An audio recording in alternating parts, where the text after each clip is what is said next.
So, you would like to get new companions and to change them in Magic the Gathering Arena. That can be done, and it's pretty easy to do.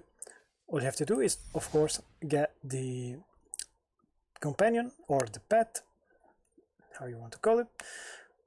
Sorry, it's loading, it's slow. And here you can generally buy it from here. I think it's under cosmetics. Yeah, here for example you can buy a new companion. I have a few of them and I don't want to buy them, so I'm not going to purchase them right now. But if you want to change them and not just buy them, you go on the profile here and you go under here, companions. Here you're going to see that there are a few companions that you can buy.